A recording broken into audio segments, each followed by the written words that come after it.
جس نے تمہارے آفس میں سازشیں کی، جس نے تمہیں جاب لیس کر دیا، اور صلہ رحم کرو اس سے جس نے تم سے قطع رحم کیا. یہ بڑی مشہور حدیث ہے. پھر اس میں یہ بیان کیا گیا ہے کہ آپ کے وہ اعزاء جو آپ کی ہر وقت جڑیں کاٹتے ہیں اور جن کا مشن ہی یہ ہے، کام ہی یہی ہے، ان کے لیے فرمایا کہ تمہارا صدقہ اصل میں ہر اس نیک عمل کو کہتے ہیں. صدقے کا معنی یہ ہے کہ جو آپ انتہائی صدق نیت سے اللہ کو پیش نظر رکھتے ہوئے اس کی رضا کے حصول کے لیے انجام دیں، وہ صدقہ ہے. ایک اور میرے ذہن میں بات آ رہی ہے، اس پہ بھی تھوڑا سا ارشاد فرمائیں. آپ صلی اللہ علیہ وسلم کی ایک بڑی مشہور حدیث شریف ہے کہ مومن ایک سوراخ سے 2 دفعہ نہیں ڈسا جاتا. تو رشتہ دار بھی انسان ہی ہیں جیسے باقی لوگ ہیں، دشمن بھی ہو جاتے ہیں، لوگ ایک دوسرے کو قتل بھی کر دیتے ہیں، زیادتیاں بھی کرتے ہیں. تو یہ فرمائیں کہ اگر کوئی رشتہ دار مسلسل آپ کو اس طرح سے کر رہا ہے، تنگ کر رہا ہے، ڈس رہا ہے، تو ایسے لوگوں کے لیے کیا حکم ہے؟ بہت ہی مزے کا سوال ہے. اتفاق سے وہ رشتہ دار جو آپ کو پے ہم نقصان پہنچاتا اور جڑیں کاٹتا رہتا ہے، اس کے لیے حکم ہے سل من قطعک. اس کے ساتھ بلکہ ایک بڑی مزے کی حدیث آپ کے ساتھ شیئر کرتی ہوں کہ ما من خطوۃ احب الی اللہ من خطوتین، ما من جرأۃ احب الی اللہ من جرأتین، ما من قطرۃ احب الی اللہ من قطرتین. اللہ کو 2 قدم، 2 گھونٹ اور 2 قطرے بہت پسند ہیں. تو ما من خطوۃ احب الی اللہ من خطوتین، وہ جو سٹیپس ہیں، وہ جو 2 قدم ہیں اللہ کو بہت پسند ہیں.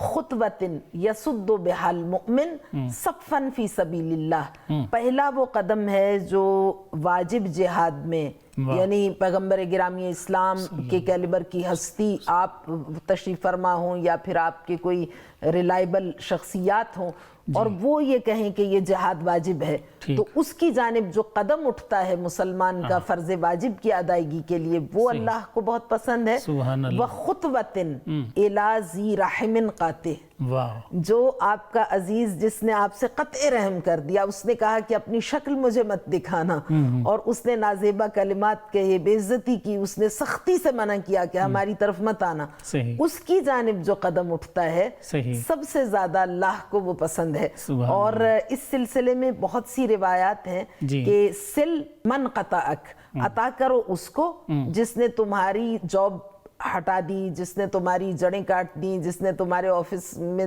سازشیں کی، جس نے تمہیں جاب لیس کر دیا.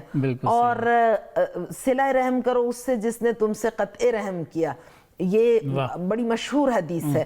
پھر اس میں یہ بیان کیا گیا ہے کہ آپ کے وہ اعزاء جو آپ کی ہر وقت جڑیں کاٹتے ہیں اور جن کا مشن ہی یہ ہے، کام ہی یہی ہے، ان کے لیے فرمایا کہ تمہارا صدقہ اصل میں ہر اس نیک عمل کو کہتے ہیں. صدقے کا معنی یہ ہے کہ جو آپ انتہائی صدق نیت سے اللہ کو پیش نظر رکھتے ہوئے اس کی رضا کے حصول کے لیے انجام دیں، وہ صدقہ ہے. تو وہ مال کی صورت میں ہو، روپے پیسے کی صورت میں ہو، جس طرح بھی وہ جب آپ دیں راہ خدا میں، تو سب سے بہترین صدقہ جو الصدقۃ علی وجہہا، یعنی جو صحیح جگہ پہ جا کے تیر نشانے میں پیوست ہوتا ہے، وہ ہے جو اس رشتہ دار کے لیے ہو جو آپ کو تکلیف پہنچاتا رہتا ہے اور جس کے کبھی سلجھنے کے چانسز آپ کو دکھائی نہیں دیتے کہ اس کی کبھی اصلاح ہوگی. اس طرح سے فرزند رسول صلی اللہ علیہ وآلہ وسلم کی خدمت میں فریضہ حج کی ادائیگی کے بعد ایک مسلمان، ایک مومن حاضر ہوا، تو آپ نے بڑا آگے بڑھ کے اس کو بڑا وارم ویلکم کیا، بڑی اس کی تشویق کی. تو وہ حیران ہوا کہ کیوں؟ تو آقا نے فرمایا کہ تو نے جو عمل انجام دیا ہے. اس نے کہا مولا کیا؟ تو فرمایا کہ تو وہاں سے چلا اور فلاں جگہ سے، اس زمانے میں تو ظاہر موبائل نہیں تھے، راستے لمبے تھے، تو کوئی بتانے والا تو نہیں تھا تو کہ ان کو اطلاع دیتا کہ یہ کہاں کہاں سے آیا.